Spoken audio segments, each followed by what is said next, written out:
Audio Jungle.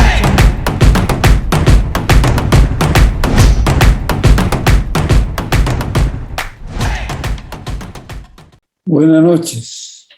Qué privilegio estar con ustedes esta noche para compartir un tema que no es un tema, es el asunto, es el centro de la Biblia, es el todo de la Biblia. Jesús es el Cristo, es el todo de la Biblia y es un tema eterno, es el asunto de mayor importancia, de la revelación más alta. Tendríamos que estudiar la Biblia entera para poder entender realmente qué es lo que esto significa.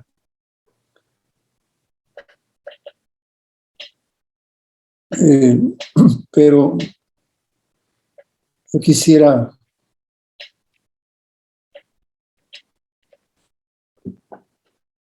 poder comenzar a hablar sobre este asunto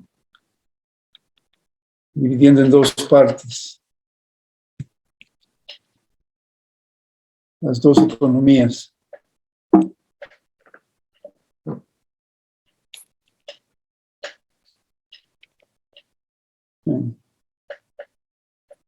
¿Por qué queremos referirnos a las dos economías? La economía en la Biblia es la historia de cómo Dios ha hecho para tratar de volver al hombre a él mismo. ¿Cuál ha sido el plan para que Dios pueda llamar al hombre y retornarlo a él mismo? La palabra economía en el Nuevo Testamento es la palabra oikonomía. Oikonomía. Oikonomía significa la economía de la casa. ¿Cómo es la casa administrada?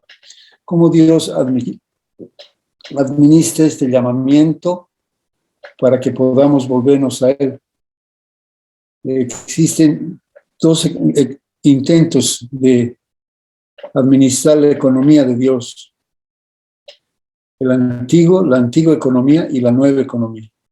La antigua economía es aquello que conocemos como el Antiguo Testamento o como la época de la ley. No es correcto decir el Antiguo Testamento porque en realidad el Antiguo Testamento no empieza con la ley, pero empieza con la historia de la caída, con la historia del pueblo de Israel, hasta que llega a instituirse la ley o la antigua economía. La ley era la forma en la cual Dios trató de hacer volver al hombre a sí mismo, la antigua economía. El problema de esta economía es que era una economía terrenal, natural, dependiente del hombre. Y Dios permitió esta economía para demostrarnos que el hombre no tiene la capacidad de desarrollar la justicia de Dios. Dios quería que el hombre desarrolle la justicia de Dios, su justicia, para poder demostrar a las naciones cuánto les ama, para volver las naciones a Él, para volver al ser humano a Él. Todo este trabajo es un trabajo de cientos de años y se trata del esfuerzo de Dios para volver al hombre a Él. Desde que el hombre se apartó de Dios, abandonó a Dios, perjudicó a Dios, porque el mayor perjudicado con el pecado, cuando el hombre se declara independiente, Dios pierde la soberanía de ser llamado Dios por su creación, de ser adorado como Dios, de ser bendecido como Dios, de ser reconocido como Señor de cielos y tierra. Y Él comienza a llamar al hombre, comienza a llamarlo para volverle a Él y instituye la antigua economía, una economía basada en el hombre, basada en lo terrenal. Cientos de años esa economía trató de volver al hombre, pero hemos visto, y esta economía Dios la ha permitido para que podamos enseñar el gran fracaso humano por instituir la justicia de Dios. Esta economía ha sido totalmente terrenal y nos muestra el fracaso del Israel natural. El Israel natural fracasó al tratar de mostrar la justicia de Dios por falta de fe, por actuar de manera natural y terrenal, por basarse en la tradición y no en la escritura, no en lo que Dios decía. Es tan natural esta economía que en el libro de Hebreos, cuando está hablando de ella, Hebreos 4:12 menciona algo muy interesante. En medio de esta exposición, Hebreos es el libro que expone de una manera extraordinaria las dos economías. La economía terrenal, la economía de la ley y la economía espiritual o la economía traída por Cristo. El Nuevo Testamento traduce la palabra economía como dispensación. Si ustedes leen, van a leer la palabra dispensación en la Escritura, pero esto no es la traducción correcta, porque la palabra es, como he dicho, oikonomía o economía de la casa, forma en la cual Dios administra el llamamiento al hombre para volverse a él. Cuando está Hebreos hablando sobre este asunto, está hablando sobre este fracaso de la economía terrenal, de la forma terrenal de administrar las cosas que vienen de lo alto. Él dice así: porque la palabra de Dios es viva y eficaz, más cortante que toda espada de dos filos, para dividir el alma y el espíritu. Está hablando de una economía, de una manera de tratar de volver el hombre a Dios de una forma que se volvió una tradición religiosa. Y entonces dice, la palabra de Dios debe penetrar y debe cortar y debe aclarar qué es almático, natural y qué es espiritual. Dios demostró que el hombre no puede producir la justicia de Dios, ni aún con su propia ley, ni aún con sus propios principios. Por esto envió a Cristo para traer una economía espiritual. Dios es espíritu y su economía, la administración de sus bienes, el producir la justicia de Dios debe ser un asunto totalmente espiritual. En esto radica el éxito de Cristo y su iglesia. Cristo vino para instaurar una nueva economía, una nueva administración, la administración espiritual, y para levantar su iglesia y a través de ella poder producir la justicia de Dios. ¿Por qué producía la justicia de Dios? Porque tenía una fe que transforma. Sin fe es imposible agradar a Dios. Sin fe es imposible de ser transformado, imposible de producir la justicia de Dios. Esta economía debe ser celestial y espiritual, porque Dios es espíritu. Y la justicia de Dios que Él quiere producir se trata de agradar a Dios, agradarle a Él, y solamente se le puede agradar en el Espíritu. La Iglesia y Cristo han logrado manifestar la justicia de Dios porque se basa en una revelación. La revelación es la verdadera transformación del ser humano. Es la única manera de ser transformado. No existe otra manera. Dios nos ha demostrado por cientos de años que no es el darnos sus leyes lo que nos va a transformar, pero es su revelación. Cientos de años Dios nos entregó sus leyes, compartió con nosotros sus leyes, y el hombre añadió a sus leyes más leyes.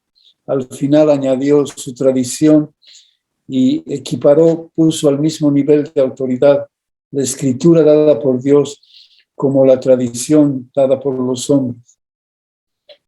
Y esto anuló totalmente el poder de la palabra de Dios, de la eficacia de la palabra de Dios, porque se mezcló algo que era totalmente espiritual. La ley de Dios era totalmente espiritual. con un pensamiento totalmente natural. El hombre quiere un pensamiento natural porque es conveniente, le es conveniente tener un pensamiento natural porque es fácil tener un pensamiento natural. Lo complicado es tener un pensamiento espiritual. Requiere de una revelación, requiere de que otro viva en uno. Se requiere de una transformación y la transformación implica un precio muy alto que pagar. Así que el hombre quiso producir la justicia de Dios con el esfuerzo humano, con la economía natural, y el hombre simplemente fracasó en él.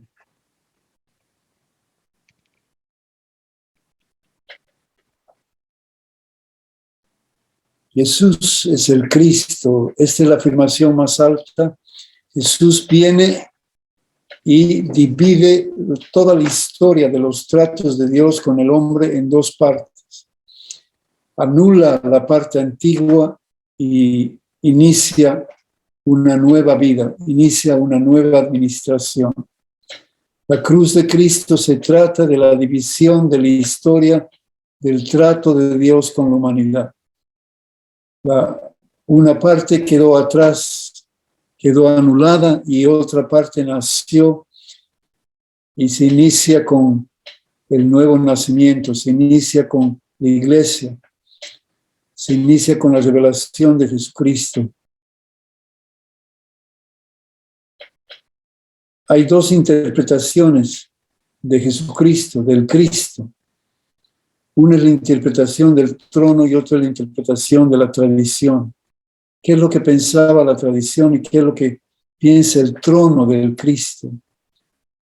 La tradición quería y interpretaba que el Cristo iba a venir e iba a instaurar un reino natural, un reino humano natural, en el cual el Israel natural iba a reinar, en el cual iba a haber un reino establecido en la tierra. En la época de Cristo pensaban que el Mesías debería venir y debería acabar con el imperio romano, debería acabar con este imperio tan terrible, tan malvado, el imperio romano, y instaurar un imperio para el judío, para el israelita. Tenía un camino terrenal para hacerlo, y el Cristo debería ser un hombre lleno de gloria, un hombre lleno de magnificencia, de majestad.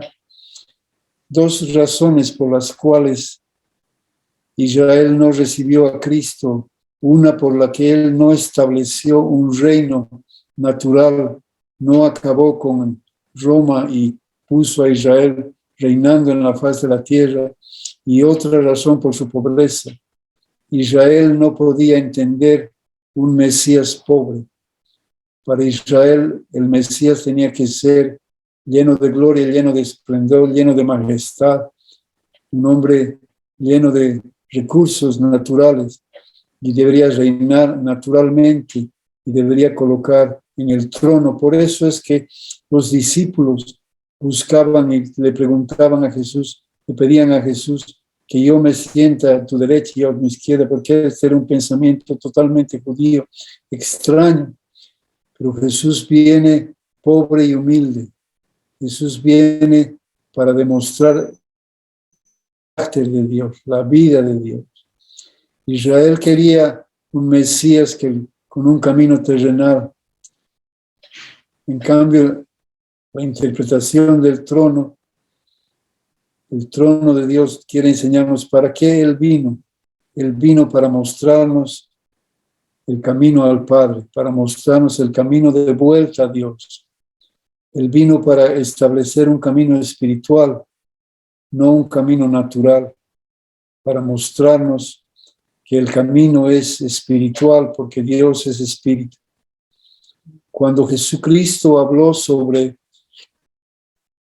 la adoración, el tema central de la vida de Cristo, la adoración, la autoridad y la adoración, Él habló sentado en un pozo que estaba ubicado exactamente en el medio de la tierra. Un pozo muy profundo que nadie sabe quién lo cavó, nadie sabe cómo apareció allá, pero en este pozo muy profundo, en el medio de la tierra, Él habló sobre aquello que agradaba al Padre. Y lo que agradaba al Padre era una adoración en espíritu, es decir, espiritual, que nazca del espíritu. No es una canción, no es un cantar como hoy día interpretamos, no es un cantar, es una manifestación del amor incondicional hacia Dios. Es una manifestación profunda de un amor incondicional que nace de lo alto, viene de lo alto. Es un camino espiritual porque debe comenzar en el espíritu, debe venir del espíritu, debe ser gobernada por el espíritu para poderse manifestar en el mundo natural. Cristo vino para enseñarnos el camino que debemos andar. Cristo vino para enseñarnos cómo debemos caminar, cómo debemos adorar a Dios en espíritu y en verdad. Él vino para enseñarnos el camino espiritual, no un camino natural, sino un camino totalmente espiritual. Cristo es espíritu, Dios es espíritu. Por tanto, Dios envía a su Hijo para mostrarnos el camino espiritual, el camino de Dios, el camino espiritual. Es un camino totalmente espiritual.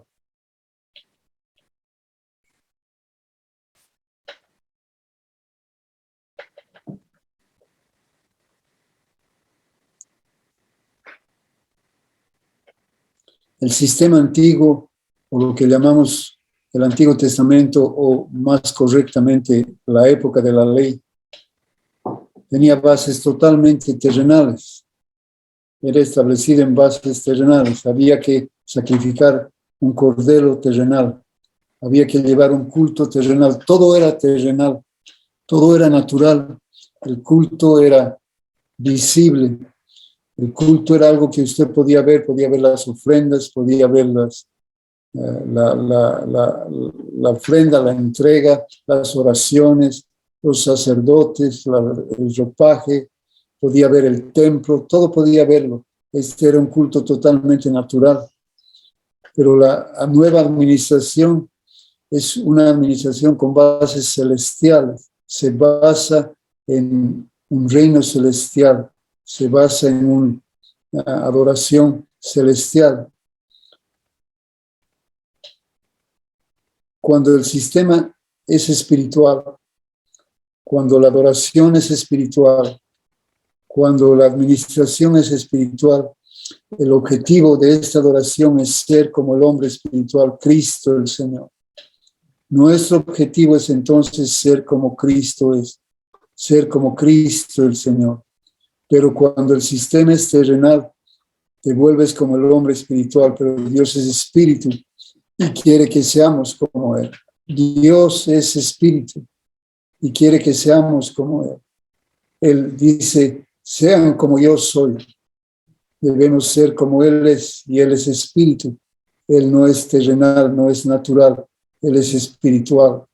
Pero cuando tenemos un culto terrenal, queremos hacer las cosas de manera terrenal. Queremos que nuestra manifestación sea terrenal y nos confundimos y manifestamos el deseo del corazón de Dios de maneras naturales y no de maneras espirituales. Y mostramos un reino que no es verdadero, porque el reino de Dios no es de este mundo, porque Cristo Él es el reino de Dios. Él es la manifestación del reino, Él es el reino de Dios. Vino a manifestar un reino espiritual. Vino a manifestar una vida en el espíritu. Entonces tenemos dos caminos, el natural y el terrenal. Primero debemos establecer esto, que tenemos dos caminos, uno natural y otro espiritual. Dios es espíritu. Dios es espíritu y la manifestación del Antiguo Testamento, la manifestación de la ley era una figura natural para mostrarnos lo que requería Dios para manifestar su justicia. Todos estos años, miles de años, dando la ley, llamando al hombre para que se vuelva a él, entregándole sus principios, entregándole sus preceptos para que puedan volverse a él. Necesitaba de un templo, necesitaba de un sacerdocio, necesitaba de un cordero sin mancha y necesitaba de una gloria manifiesta donde debería servirse a las naciones. Sin templo no había manifestación, entonces Dios permite la construcción de un templo natural, pero este templo natural debe ser solamente figura del templo espiritual de los cielos, del templo que está en los cielos, del templo que después vino y se hizo hombre y habitó entre nosotros. Tenía un sacerdocio natural que era figura del sacerdocio espiritual. En el sacerdocio natural era un sacerdocio corrupto, fue un sacerdocio que corrompió la palabra de Dios. El mandato de Dios es que todo el pueblo debería ser sacerdote, según Éxodo 9. Todo el pueblo debería ser sacerdote, pero no todo el pueblo fue sacerdote, sino solamente una familia, desoyendo el mandamiento de Dios. Pero Cristo viene y restaura el sacerdocio de toda la casa de Dios. Él dice en Apocalipsis que Él nos ha hecho sacerdotes para Dios su Padre. Nos ha hecho reyes y sacerdotes. Todos somos hoy sacerdotes. Y Él servimos bajo el sacerdocio del orden de Melquisedec. Él es el sumo sacerdote bajo el cual nosotros servimos como sacerdotes. La Biblia enseña que todos nosotros somos sacerdotes, hombres y mujeres, niños y ancianos. Todos tenemos sacerdocio, pero Él es la cabeza, y la cabeza es el sacerdocio de Melquisedec, un sacerdocio, el sacerdocio más alto. Debe haber un cordero sin mancha. Miles de corderos han sido sacrificados desde la época de la institución de la Pascua hasta los días de Cristo, y ningún cordero ha sido sin mancha. Ningún cordero ha cumplido los requerimientos para que pueda acercarnos a Dios. El cordero debería ser sin mancha, ni arruga, ni cosa semejante. Y solamente cuando Cristo vino, el Cordero de Dios fue sacrificado.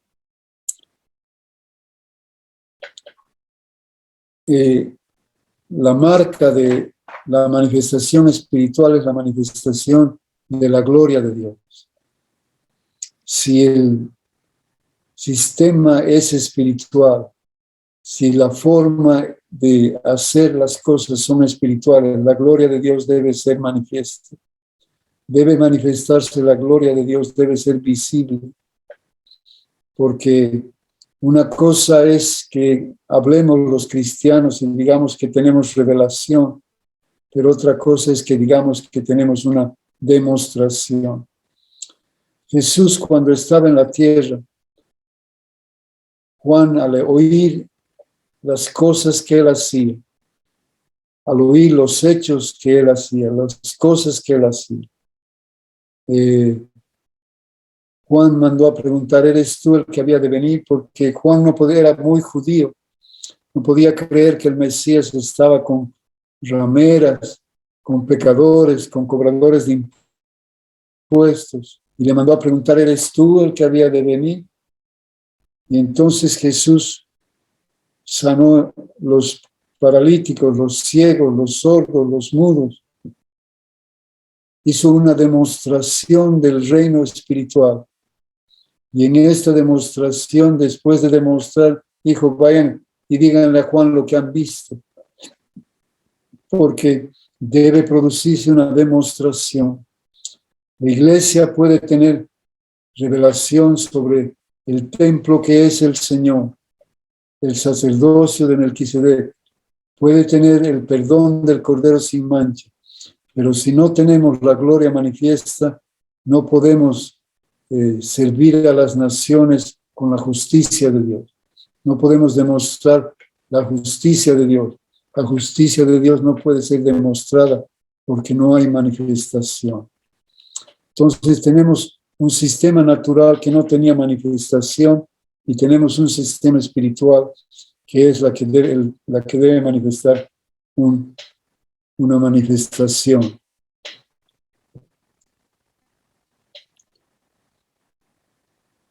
El libro de Juan es un libro de una demostración profética de principio a fin.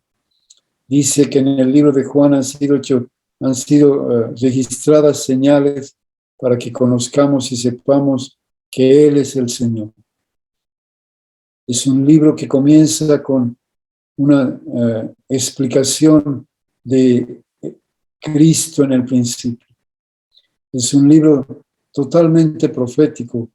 Es un libro que va paralelo al libro de Hebreos, que el libro de Hebreos es el libro que trata con las dos economías, la economía antigua y la economía nueva, la economía terrenal y la economía espiritual. El libro de Juan tiene por lo menos 16 profecías, manifestaciones proféticas, en las cuales se demuestra que el sistema antiguo había fracasado y el sistema nuevo, la nueva economía hecha por Cristo, manifestada por Cristo, que en realidad la nueva economía es Cristo mismo manifiesto en su casa, en su iglesia. Es la demostración, Cristo es la demostración de que la nueva economía es espiritual y debe manifestarse, y es Cristo al manifestarse. La nueva economía y toda la economía de Dios, el deseo de producir la justicia de Dios, requerían un fundamento. El fundamento era un cordero sin mancha. Cuando Dios estableció en la economía antigua el sacrificio de los corderos, cientos, si no miles de corderos fueron sacrificados para justificar al hombre. Ahora pensamos, era cordero, cada cordero era llevada por una familia. Cada familia criaba el cordero que iba a ser sacrificado por sus pecados y criaban este cordero en la casa, era parte de la familia, lo cuidaban, era el ser más cuidado que había hasta que era llevado al sacrificio, pero era el cordero del hombre, era el cordero del hombre, los hombres llevaban su cordero. Entonces este era mi cordero como ser humano, entonces era el precio que yo estaba pagando, era el cordero que yo estaba llevando, era mi sacrificio. Y eso hacía que el cordero sea con mancha. Y ya el cordero esté corrompido porque era el sacrificio de una naturaleza caída. El problema de la naturaleza caída que llevaba el cordero. La naturaleza caída tiene bien y tiene mal. La Biblia enseña que esta naturaleza tiene bien y tiene mal. Así dice la Escritura, el árbol del conocimiento del bien y del mal. Esta es la naturaleza humana. La naturaleza humana tiene bien y tiene mal. Tiene el bien y tiene el mal. Entonces el cordero que yo llevo es algo bueno, es el bien que hago, pero está manchado con el mal de la naturaleza caída. Entonces el cordero es un cordero ya corrompido porque está siendo llevado por una naturaleza caída que basa su vida en el bien y el mal. Pero ese es un árbol prohibido y Dios nos enseñó a comer del otro árbol, el árbol de la vida, que es Cristo el Señor. Entonces los corderos que los hombres ofrecieron podían ser físicamente perfectos, pero tenían la mancha de la naturaleza caída y nunca pudieron presentar un cordero sin mancha, porque era cordero de los hombres, que era llevado por los hombres, era cargado por los hombres, una naturaleza que tenía bien y mal. Entonces Dios tuvo que proveer de su cordero. Dios tuvo que proveer el cordero Era la única manera en que Dios podía perdonar el pecado. El Cordero antiguo solamente cubría los pecados. Es todo lo que podía hacer. Pero el Cordero de Dios quita el pecado del mundo. Y Dios envió a su Hijo, y por 30 años su Hijo demostró que era sin mancha, y por 30 años la vida de él fue totalmente intachable. La vida de él fue una vida totalmente entregada, una vida totalmente santa, una vida separada para Dios. 30 años que él demostró una vida que vivía para el beneplácito de su Dios, para el beneplácito de su Padre. Debemos entender que cientos de años los hombres habían presentado sus corderos y Dios nunca había sido satisfecho. No solamente esto, sino que los corderos estaban contaminados con el culto a otros dioses. Por cientos de años los hombres rendían culto a Jehová y rendían culto a los otros dioses. Habían mezclado la religión, habían mezclado el culto, habían manchado el cordero con su naturaleza humana, habían manchado el cordero con sus cultos a otros dioses. Por cientos de años, miles de corderos fueron ofrecidos. Y Dios estaba molesto.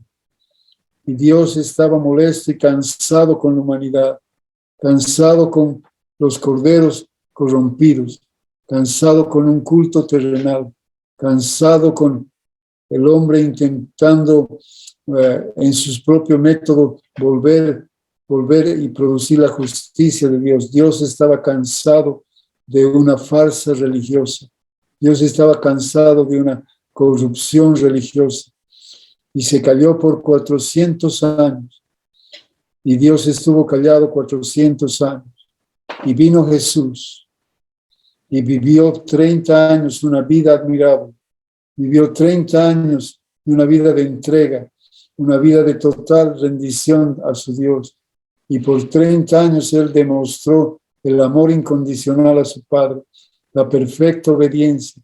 Él obedeció en perfección a su Padre por 30 años y fue declarado el Cordero de Dios. Fue declarado el Cordero de Dios sin mancha ni arruga. Estaba caminando Jesús y Juan dice: he aquí el Cordero de Dios que quita el pecado del mundo.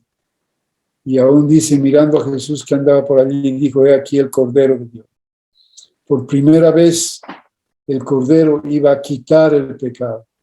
Por primera vez el pecado iba a ser removido, el impedimento iba a ser removido.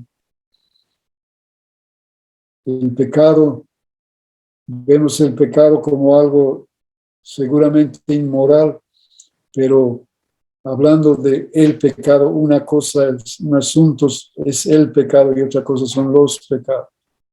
El libro de Romanos habla del pecado y de los pecados. El pecado es la independencia declarada por el hombre delante de Dios. Todos nos hemos declarado independientes. Todos podemos ser aún morales y bondadosos. Podemos tener la moral más alta conocida. Podemos vivir una vida totalmente moral, sin embargo, una vida apartada de Dios, independiente de Dios, y Dios no es complacido en ello, Dios no es satisfecho en ello. Y vino el Cordero de Dios. Y cuando Él fue bautizado, la que se escuchó fue Dios volviendo a hablar después de 400 años. Vino el Cordero de Dios y restauró la voz de Dios en la faz de la tierra. Restauró la faz de la tierra de Dios, en la presencia de Dios en la tierra, y dijo: este es mi Hijo amado en quien tengo complacencia. Y hablando sobre este asunto, Jesús dice: los que antes de mí vinieron, ladrones y salteadores son. Los que vinieron antes de mí en estos 400 años de silencio fueron ladrones y salteadores, fueron los grandes filósofos, fue Buda, fue Zoroastro, fueron los grandes pensadores griegos que vinieron antes de él. Y Jesús dice que fueron ladrones y mentirosos. Entonces Dios envía su Cordero y esta es la base por la cual, el fundamento en el cual debemos nosotros edificar. Si tú lees el libro de Juan con calma, vas a ver que en cada acto profético, en cada manifestación profética existe una mención sobre el Antiguo Testamento y hay una comparación. Si lees el capítulo 1 de Juan, vas a ver una comparación entre el Antiguo Testamento y el Nuevo Testamento. Y en ella vas a ver que Jesús era el Cordero de Dios. El libro de Juan es el libro que manifiesta la comparación entre Cristo el Señor, la nueva economía.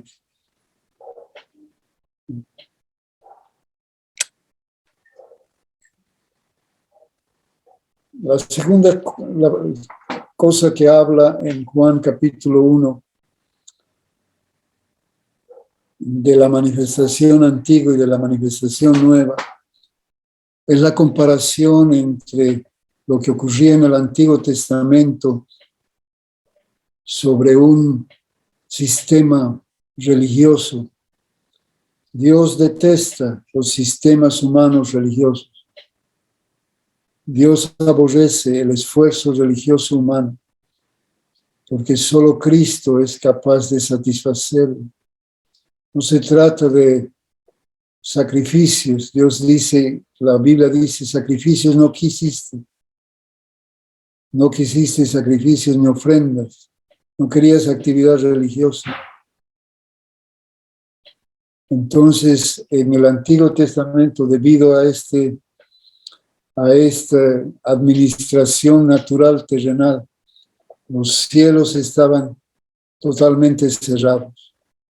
Si tú lees el Antiguo Testamento, vas a ver vez tras vez que los cielos estaban cerrados. En el libro de Hebreos describe ese asunto en el capítulo 12, en el versículo 21, dice: era tan terrible lo que veía que Moisés dijo: estoy espantado y temblando.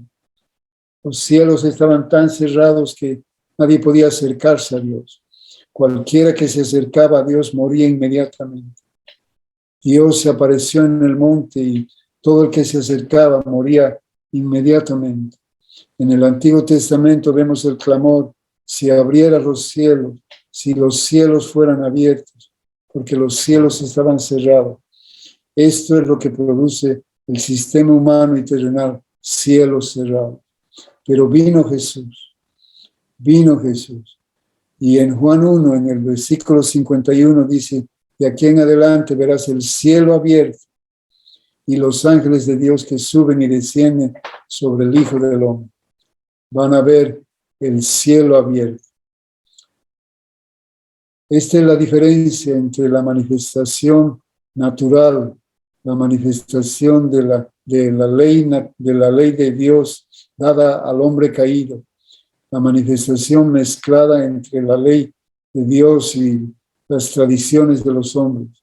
Estaban los cielos totalmente cerrados, pero la diferencia es que los cielos están totalmente abiertos.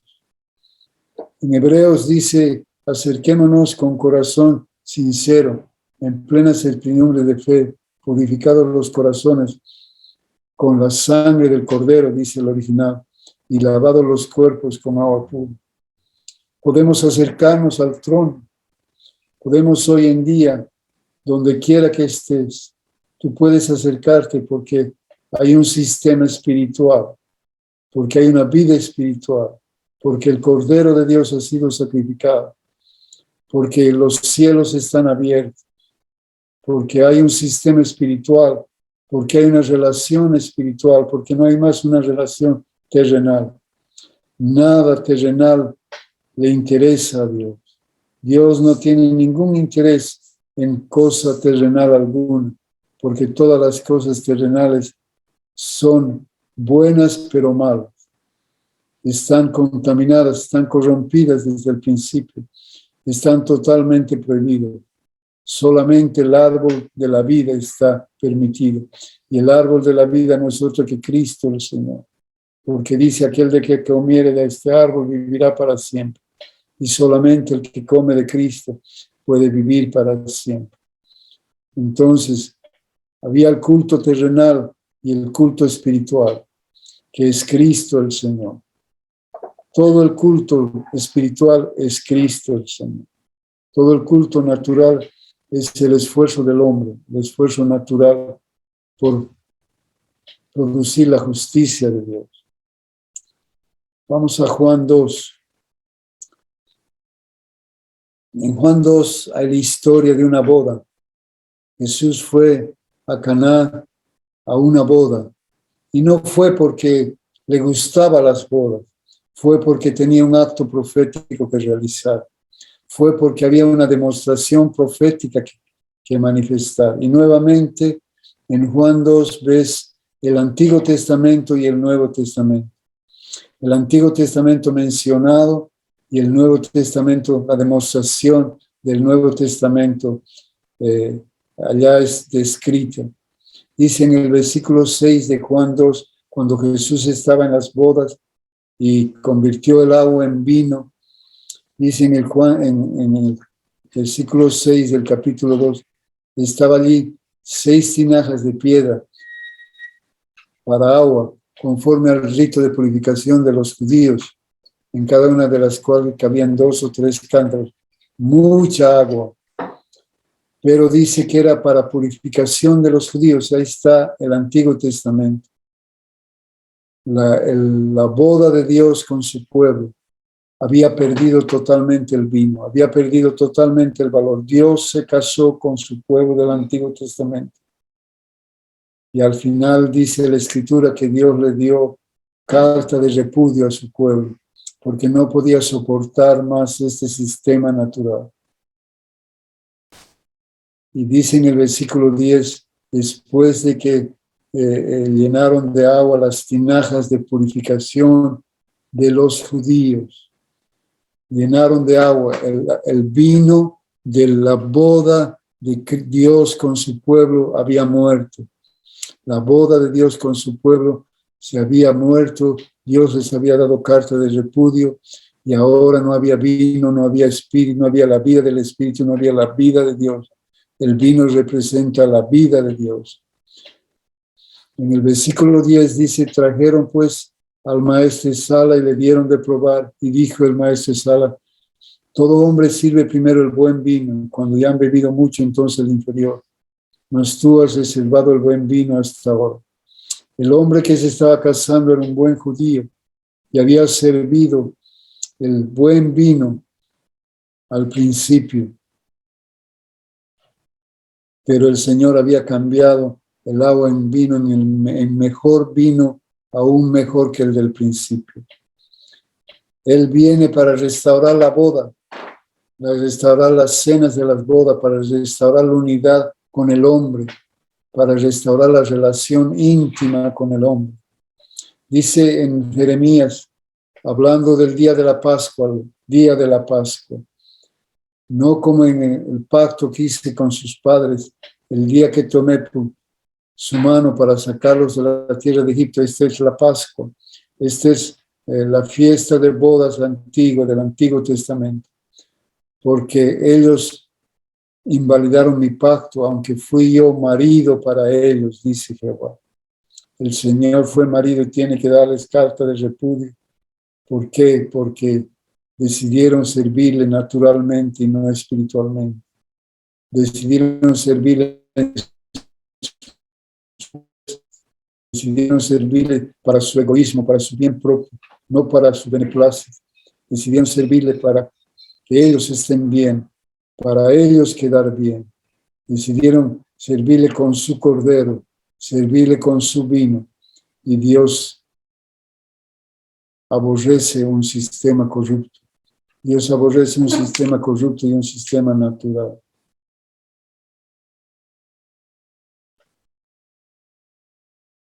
Hemos dicho que se requiere un cordero y un templo. Sin cordero no hay acceso a la presencia de Dios. Sin un verdadero templo no hay verdadera adoración. El culto levantó un templo natural, el culto antiguo, para mostrarnos, darnos un ejemplo del culto del templo espiritual. El templo espiritual que había de venir después, que era Cristo el Señor. Cristo fue el templo que vino a ser manifiesto. Dice en Juan 2, destruid este templo y en 3 días lo levantaré. Estaba hablando de su cuerpo y es muy interesante la palabra templo allí. La palabra templo hay 2 acepciones para templo. Una es el templo todo, el todo del templo. Y otra es el lugar santísimo, el lugar más profundo donde está la presencia de Dios. Y cuando Jesús habla de sí mismo, usa la palabra el todo del templo. Está diciendo, yo soy el todo del templo. Yo soy todo el templo. Todo el templo soy yo. Pero en el versículo 22 dice que cuando resucitó de entre los muertos, sus discípulos se acordaron de que había dicho esto y creyeron en la Escritura, en la palabra que Jesús había dicho. Y entonces entendieron que estaba hablando del templo de su cuerpo. Él es el templo. Él es el sacrificio. Él es el templo. Él es el Cordero de Dios. Él es el templo de Dios que ha venido para establecer esta nueva economía, la nueva oikonomía. En 2 Corintios 6, el versículo 16 dice, ¿qué acuerdo hay entre el templo de Dios y los ídolos? Porque ustedes son el templo del Dios viviente. Como Dios dijo, habitaré y andaré entre ellos, y seré su Dios, y ellos me serán mi pueblo.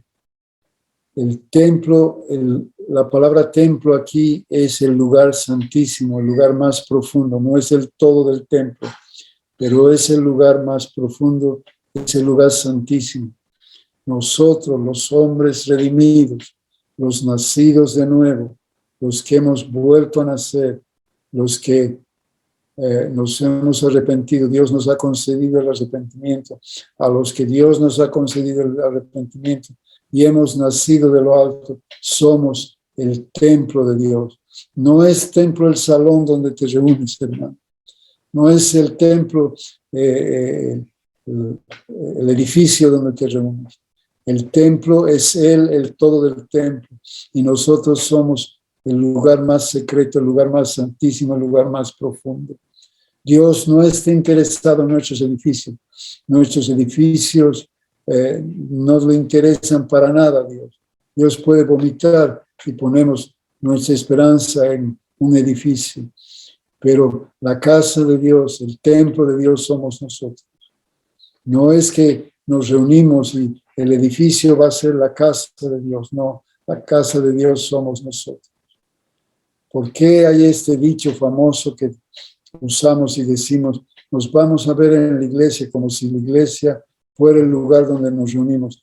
Nosotros somos la iglesia del Dios viviente. Nosotros somos el templo del Dios viviente. Él es el templo mayor y nosotros somos el lugar santísimo. Nosotros somos el lugar santísimo.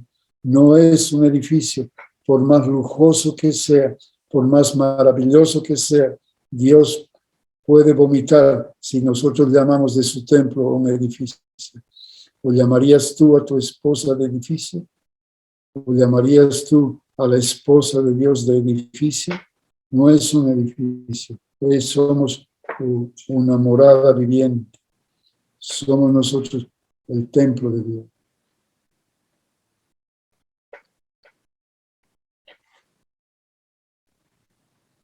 El judío decía por ser hijo de Abraham ya era salvo, ya había producido la justicia de Dios. Él decía que por ser judío tenía que tener ingreso a la justicia de Dios, que la justicia de Dios le pertenecía por él haber sido hijo de Abraham, por haber sido judío natural. Y ahora vamos a Juan capítulo 3, la historia de Nicodemo. ¿Quién era Nicodemo? Un representante del pueblo judío. Más alto representante no podía hablar. Era fariseo, era maestro, era el representante más notorio del Israel de aquellos días.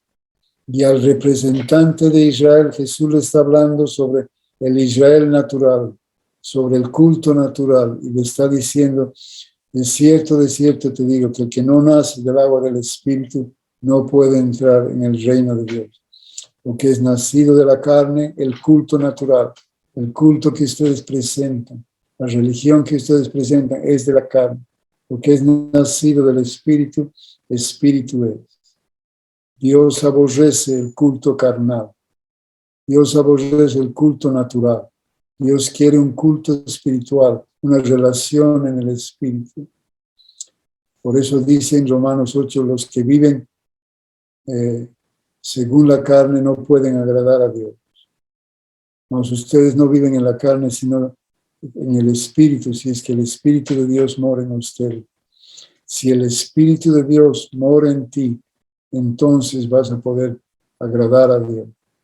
Y si alguno no tiene el Espíritu de Cristo, no es de él. Qué afirmación más drástica. Si no tienes el Espíritu de Cristo, no eres de él. Entonces, esta era la economía natural.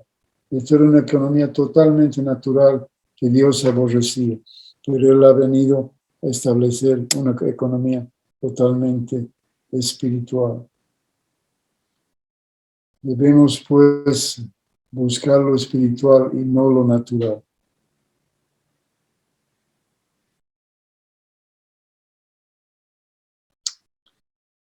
En Mateo 3, versículos 8 y 9, dice, está hablando Juan a los judíos y les dice, hagan pues frutos dignos de arrepentimiento y no penséis a decir dentro de vosotros, Abraham tenemos por padre, porque les digo que Dios puede levantar hijos a Abraham aún de estas piedras. El judío decía que él era hijo de Abraham y que tenía garantizada la vida eterna por ser hijo de Abraham. Ellos contaban una historia que contaban a los niños, contaba su tradición una historia que había en la puerta del infierno un rabino parado, y cada vez que un judío venía y se acercaba, el rabino le decía, no, este no es tu lugar es celestial, tú eres hijo de Abraham, eres por tanto salvo. Ellos creían que por ser hijo de Abraham eran totalmente salvos, y solamente es salvo por creer en aquel que ha sido enviado. El judío, el israelita, el sistema antiguo debe nacer de nuevo, debe morir y nacer otra vez. Jesús dice, si no, Nicodemo, tú eres el representante de los judíos. Si tu pueblo no muere, no nace de nuevo, no puede entrar, no puede ver el reino de Dios. No puede complacer a Dios, no puede satisfacer a Dios. Es solamente naciendo otra vez. Juan es el libro de las profecías sobre el pacto antiguo y el pacto nuevo. Entonces Jesús está hablando con Nicodemo. Jesús está conversando con Nicodemo y le dice algo muy interesante. Le dice, el Hijo del Hombre va a ser levantado.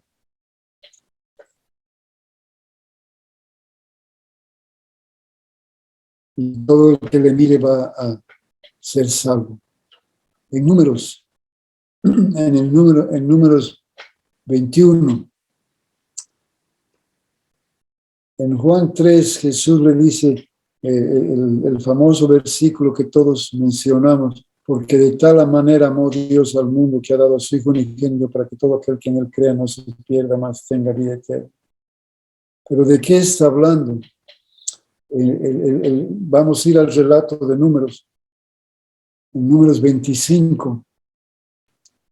Vamos a leer la Biblia de las Américas y luego la Nueva Traducción Viviente. En la Biblia de las Américas dice: el pueblo habló contra Dios y contra Moisés. ¿Por qué nos has sacado de Egipto para morir en este desierto? Pues no hay comida ni agua y detestamos este alimento tan miserable. Se están refiriendo al pan dado por Dios. El pan dado por Dios es la figura de Cristo. Este está dando Dios y diciendo: este es el pan, este es Cristo. Y ellos están diciendo: detestamos ese alimento tan miserable. En la NTV dice: comenzó a hablar contra Dios y Moisés. ¿Por qué nos sacaron de Egipto para morir aquí en el desierto? Se quejaron.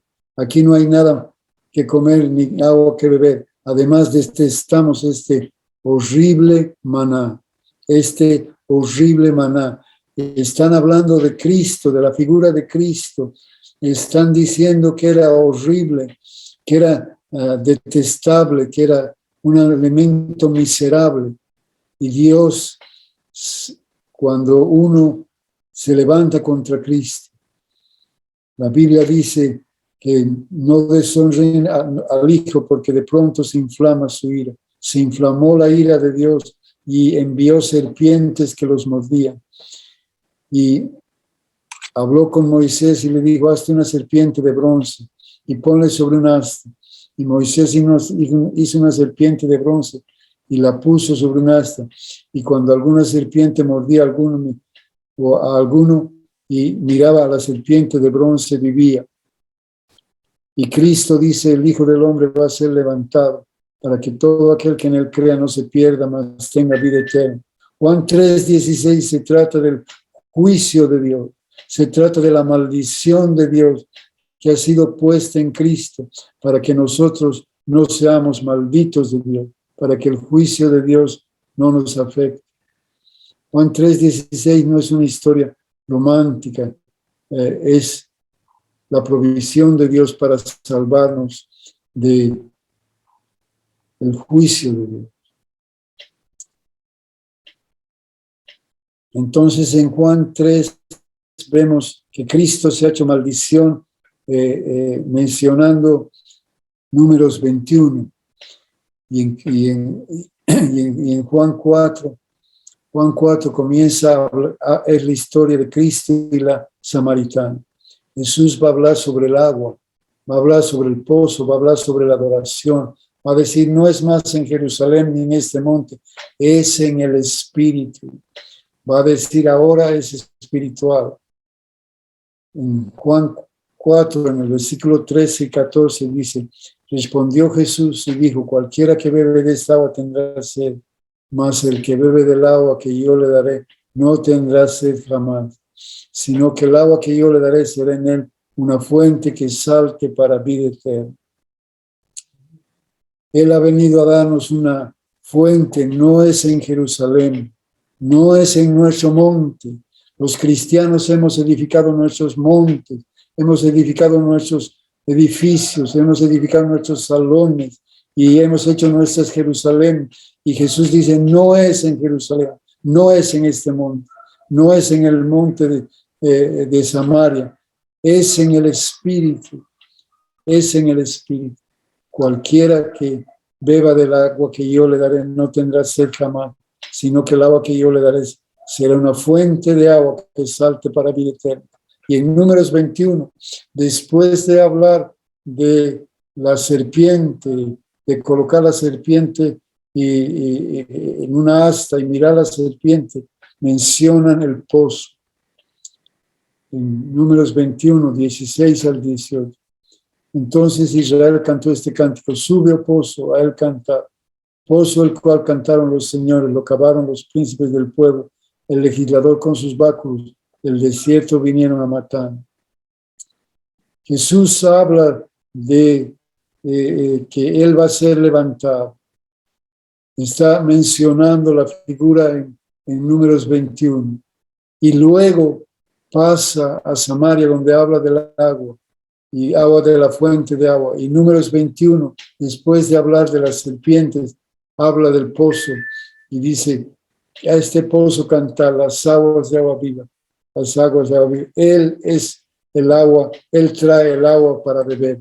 El Israel antiguo no podía traer el agua para beber, solamente producía muerte, porque despreciaba a Dios. Al despreciar el pan de Dios, estaban despreciando a Dios mismo. Estaban despreciando a Dios, estaban apreciándose a ellos más que a Dios. Y despreciaron al Cristo de Dios, despreciaron a Jesús el Señor. Y juicio vino sobre él. Y después habla del pozo, el pozo el cual cavaron los príncipes del pueblo, la iglesia y el legislador con sus báculos. Cristo y la iglesia trabajando juntos. Cristo y la iglesia operando juntos para producir la justicia de Dios.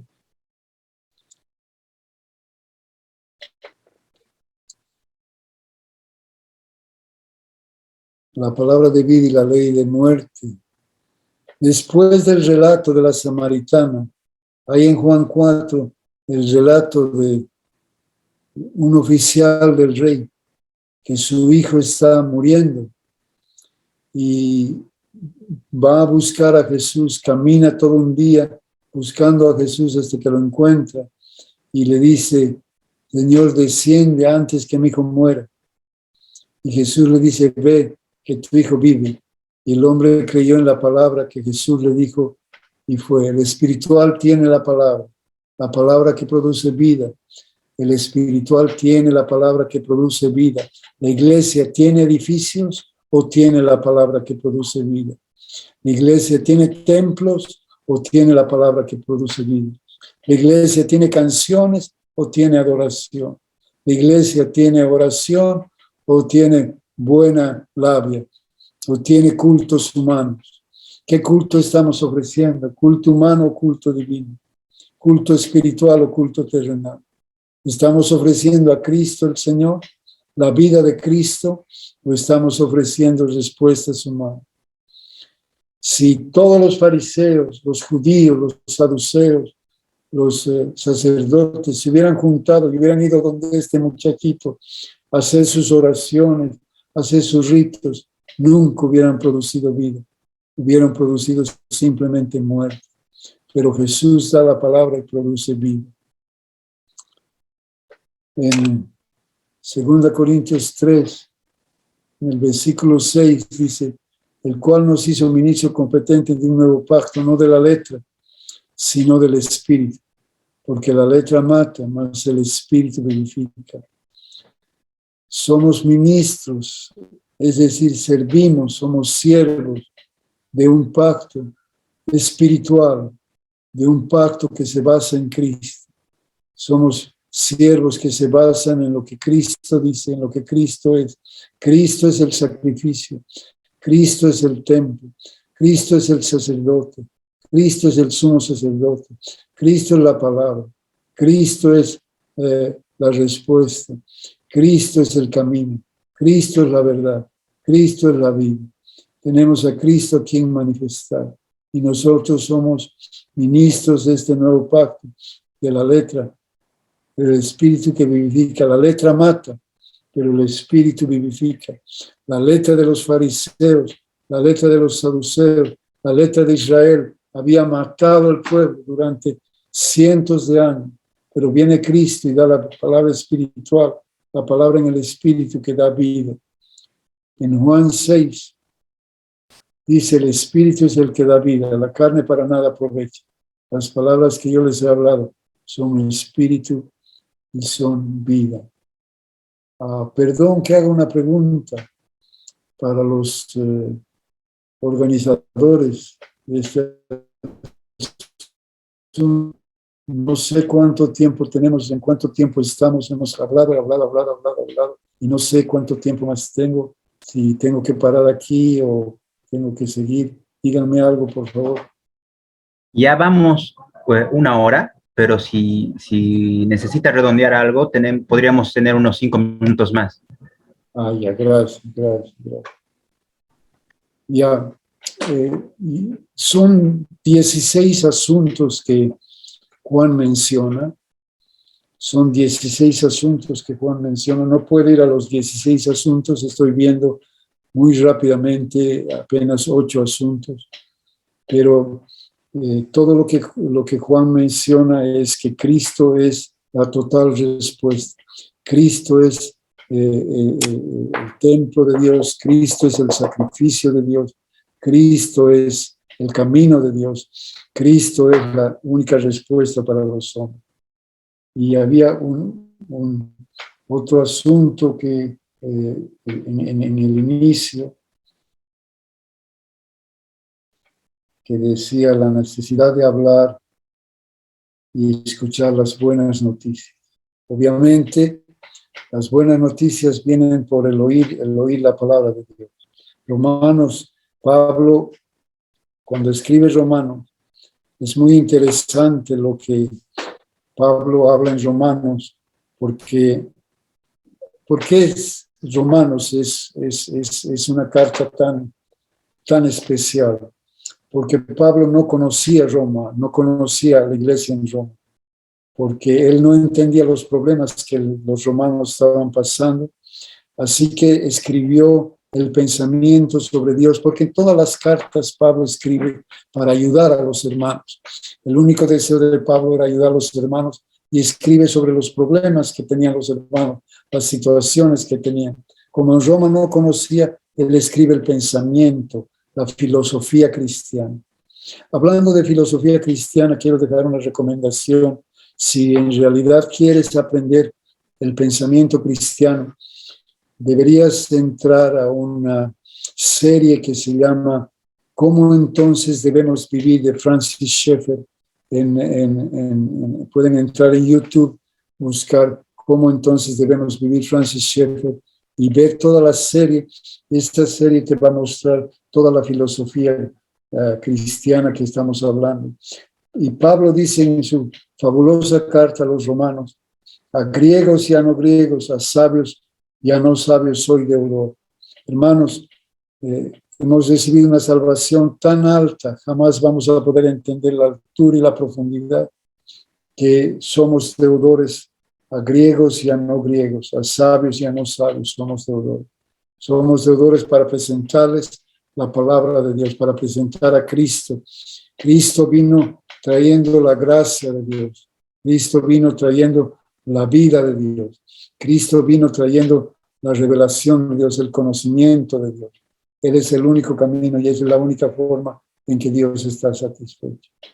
Creo que podemos parar ahí. Si tienen, no sé qué es próximo, creo que hay preguntas, no sé cómo va la cosa. Sí, bueno, vamos a entrar a la parte de las preguntas. Ha estado genial y consistente, así que creo que vamos a ir redondeando con las preguntas un poco. La primera pregunta sería, tomando en cuenta Isaías, usted dijo que el pueblo de Israel no podía entender, no había como una división, y cuando veían al Mesías no podían como que abrazar esa idea, ¿no? Pero tomando en cuenta, porque ellos esperaban un Mesías salvador, un guerrero, alguien que imponga un reino con autoridad y con poder, ¿no? Pero tomando en cuenta Isaías 52 y 53, que es la profecía del siervo sufriente, ¿qué hizo que Israel se aparte de esta visión del Cristo, del Mesías? Porque, o sea, Isaías 52 y 53 es bastante claro respecto a lo que usted decía, las características de este Mesías. Amén. Todas las profecías de Cristo son sumamente claras, todas ellas describían a Jesús perfectamente. El problema era que ellos tenían su tradición, y su tradición invalida la palabra de Dios, y la tradición decía lo contrario. Entonces ellos escogían creer en la tradición antes que creer en la Escritura, porque ellos pusieron al mismo nivel de autoridad tradición y Escritura, y escogieron creer tanto escogieron creer en la tradición, que llamaban la atención a Jesús y decían, ¿cómo no van a guardar la tradición? Entonces, para ellos la tradición era inclusive más importante que la propia Escritura. Por eso es que creían más en la tradición que en la escritura. Y de esta manera ellos anulaban la escritura. Me hace bastante recuerdo, o sea, la historia es cíclica, ¿no? Y se ha repetido después, ¿no? La tradición ha vuelto a ser tan importante y ha invalidado la palabra. Amén.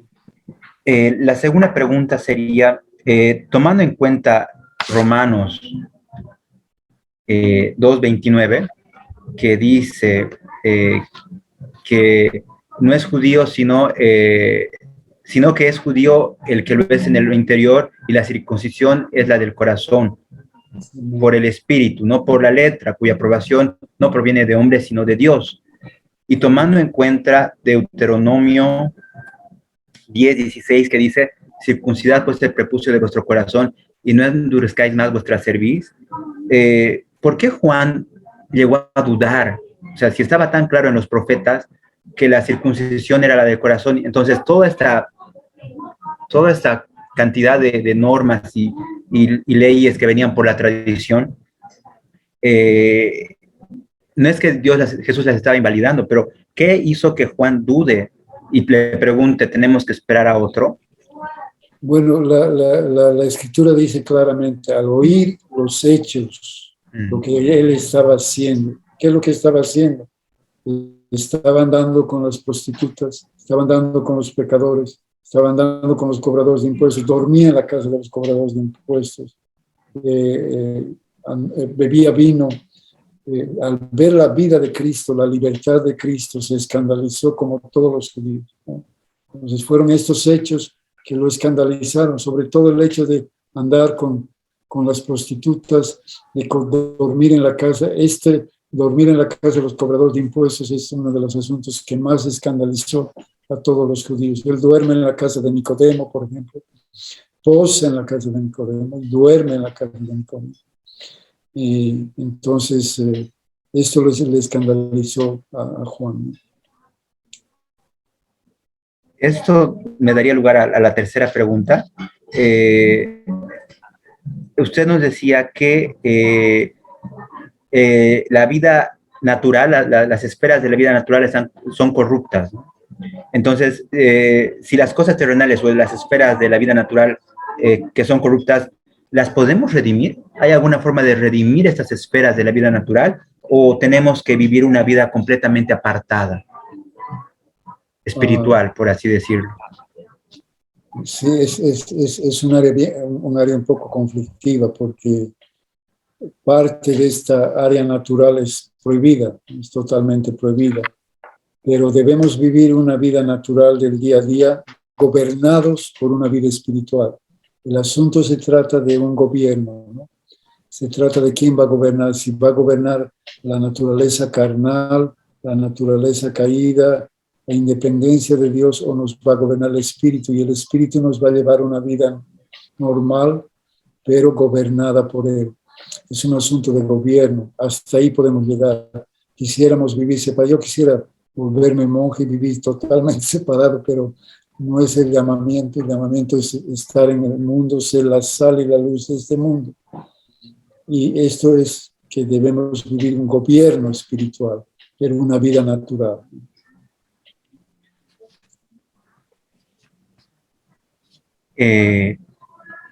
La cuarta pregunta es, ¿el fracaso del sistema de sacrificios se debió solo a la dureza del corazón del pueblo de Israel o cuál fue la razón de este fracaso? Bueno, el fracaso más importante ha sido el egoísmo, ¿no? Porque se hacía este sacrificio con una vida egocéntrica, centrado en uno mismo, no centrado en la necesidad de Dios, porque Dios era el que demandaba, pero el sacrificio se volvió algo central de la persona, no se volvió algo que apuntaba, sino apuntaba al egoísmo de la persona. Y esto hizo que todo el sacrificio se vuelva un sistema religioso solamente. Esto me da lugar a otra pregunta. ¿Esto debería ser una advertencia para nosotros? Sin lugar a dudas, sin lugar a dudas. Tenemos mucho nuestro que es para nosotros. Mira nuestras canciones. sé si el 80 o 90% de nuestras canciones se refieren a nosotros y el 10% se refieren a Él. Y nuestras canciones dicen lo que queremos expresar. Entonces, hay un llamado para revisar todo lo que hacemos, si somos nosotros el centro o es Dios el centro. Porque de esto se trata, ¿quién es el centro de todo? O nosotros o Dios, ¿no?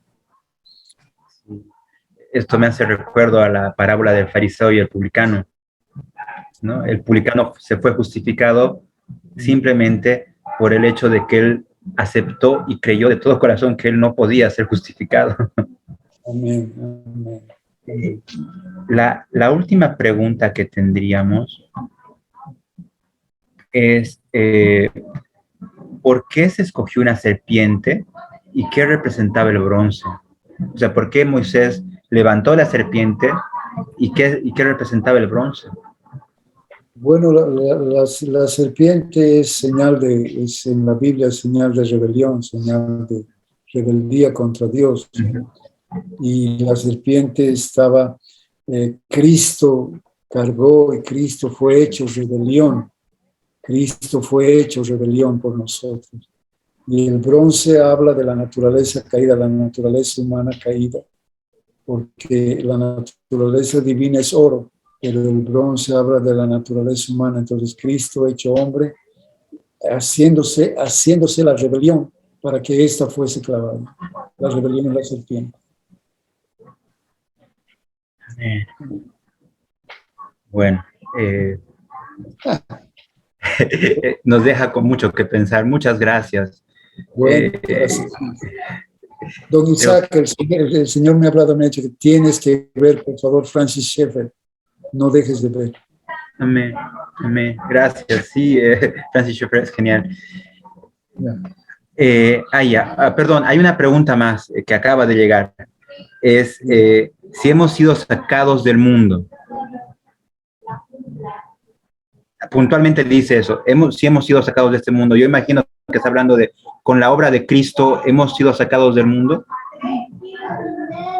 Claro, la obra de Cristo nos saca del mundo. El problema no es sacarnos del mundo, el problema es sacar el mundo de nosotros.